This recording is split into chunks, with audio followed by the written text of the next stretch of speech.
할렐루야. 141구역에서 구역장으로 섬기고 있는 이희수 권사입니다. 간증에 앞서 하나님께 먼저 기도드리겠습니다. 사랑의 주님, 지금까지 제게 베풀어 주신 은혜를 나누려 합니다. 주어진 짧은 시간에 어떻게 그 많은 체험들을 간증하겠습니까마는 주님께서 하라고 하시는 것들만 간단하게 간증하려 하오니 저를 주장하여 주시옵소서.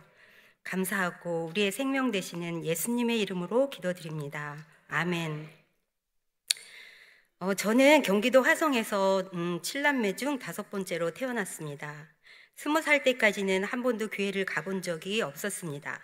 제 나이 20살 때 갑자기 찾아온 아버지의 병환으로 복음을 받아들이게 됐으므로 아버지께서는 우리 가정에 한 알의 밀알이 되신 셈입니다.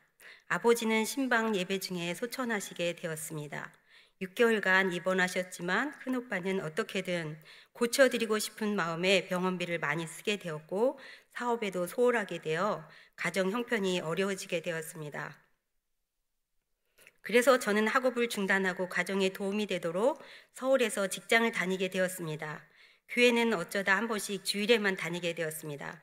그러다가 25살이 되던 해에 하나님께서 제게 찾아와 주셨습니다. 주일 예배뿐만 아니라 새벽 예배까지 다니게 하셨고 세례도 받게 해주셨습니다. 그리고 1년 후에 결혼을 하게 되었으며 전문대 유아교육과를 중퇴했지만 아동 심리학에 유난히 관심을 갖고 좋아했던 저에게 아동 심리학을 적용하여 기도하며 태교하도록 하셨고 태중일기도 쓰게 하시며 두 아이의 출생에 깊이 간섭해 주셨습니다. 제가 아플 때나 아이들이 아플 때에도 주님께서 고쳐주시는 체험을 여러 번 하게 되었습니다. 그리고 2번의 죽음 직전에 살려주신 체험도 했습니다. 서울 중구 남산동에서 신혼생활을 하며 한양교회에 정착을 하게 되어 풍납동으로 이사를 온 후에도 오랫동안 그 교회를 다니게 되었으며 아이들이 초등학교 고학년이 되면서 미용실을 운영하게 되었습니다. 제가 유년부 교사를 하고 있었기 때문에 초등학생들을 전도해서 10명 이상씩 데리고 다녔습니다. 물론 유초등부 담당 목사님께서 봉구차를 가지고 데리러 오셨습니다. 미용실이 길게 하게 하시지는 않았지만 여자 손님 한 영혼을 구원하시는 일에 사용하셨습니다. 미용실 손님으로 다니다가 개인적으로 친하게 되어 만남을 갖게 되었는데 39세가 되어 췌장암 말기 판정을 받고 2개월 후에 사망하게 되었는데 저를 사용하셔서 예수님을 영접하게 하시고 천국으로 데려가셨습니다. 교회 생활을 하면서 주방에 들어가 큰 그릇들 뒷설거지하는 일을 돕게 하셨고 주방 봉사를 통해 경험한 것들로 음식점을 갑자기 인수하게 하셔서 자살 위기에 있던 남녀 2사람을 각각 전도하게 하시고는 문을 닫게 하셨고 김밥집에 취직하게 하셔서 여사장을 전도하게 하셨는데 이분이 바쁜 관계로 병원을 못 다니다가 이상 징후가 보여 아산병원에 갔는데 자궁암 말기로 대장, 폐, 임파선에 전이가 되어 암 제거 수술을 하였지만 어려운 상황에 놓이게 되었습니다.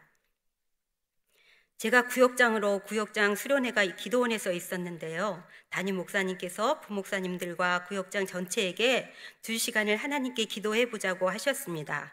처음으로 시도해 보는 2시간 동안 하나님께서는 제게 많은 응답을 해주셨으며 아주 귀한 말씀을 주셨습니다. 나는 마스터 키다. 모든 문제에 답을 가지고 있다. 그런데 사람들이 구하지 않기 때문에 답을 얻지 못한다. 라고 말씀해 주셨습니다. 수련회가 끝나고 내려와서 구역 예배를 드리는 중에 하나님께서 주신 말씀을 전했는데 암 환자인 구역원이 그날 밤 회개가 터지고 고침받는 꿈을 주셨습니다. 그 후로 15차 항암을 마치고 20년이 지난 지금도 건강하게 살아 주의를 하고 있습니다. 하나님께서는 제게 무엇을 오래 하도록 놔두시지도 않으셨고 돈을 많이 벌게도 하시지 않으셨습니다. 어느 날 하나님께 여쭈었습니다. 왜 직업을 자주 바꾸게 하시는지를요. 그랬더니 답을 주시기를 전도하라고 보내신다고 하셨습니다. 생의 마지막을 정리해 드리는 일에도 써주십니다. 지금도 92세 시어머님을 제게 맡기셨고요. 시아버님, 친정어머님 등등 많은 영혼들을 주님을 영접시키는 일에 사용하셨습니다. 지난 5월에도 한 영혼을 예수님을 영접시켜 하나님 나라에 갈 수 있도록 돕는 일에 김연수 목사님과 김순자 시 권사님과 함께 합력하게 하셨습니다. 이분은 김순자 권사님 부부와 저희 부부와 함께 네 부부가 모임을 가진 지가 20여 년이 되었는데요. 가족처럼 부부 동반으로 지내는 사이라서 복음 제시를 자주 하게 되었습니다. 그럴 때마다 지역 갈 거니까 괜찮다고, 안 믿는다며 중병에 걸리면 자살할 거라고 하던 분이었습니다. 2년 전 뇌졸중으로 쓰러져 30여 시간 만에 발견됐으므로 왼쪽 편마비와 언어장애가 왔고 목넘김이 어려워 콧줄로 영양 공급을 받게 되었고 아무것도 스스로 할 수 있는 일이 없게 되어 자살할 수도 없는 상태였습니다. 인지는 살아있기에 그야말로 살아서 지옥을 경험하고 있는 상황이었습니다. 부인은 이미 돌아가셨고 아들이 하나 있는데 지방 근무 중에 일어난 일이었기에 발견이 늦어졌습니다.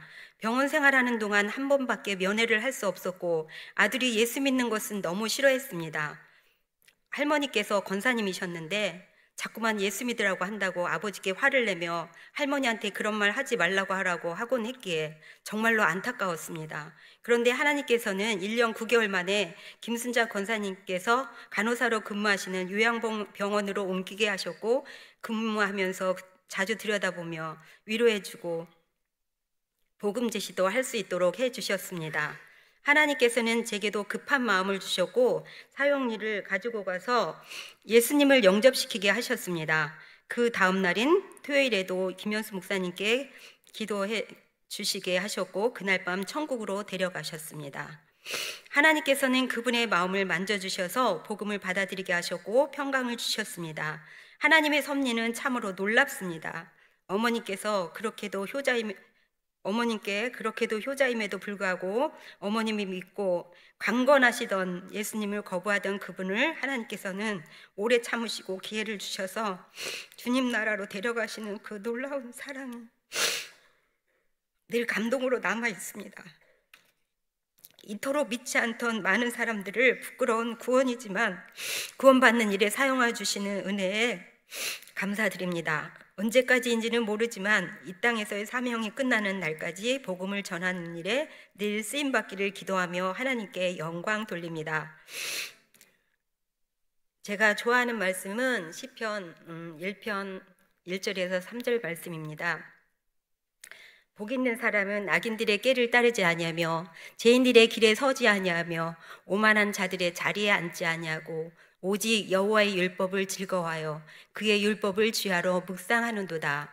그는 시냇가에 심은 나무가 철을 따라 열매를 맺으며 그 잎사귀가 마르지 아니한 같으니 그가 하는 모든 일이 다 형통하리로다. 아멘.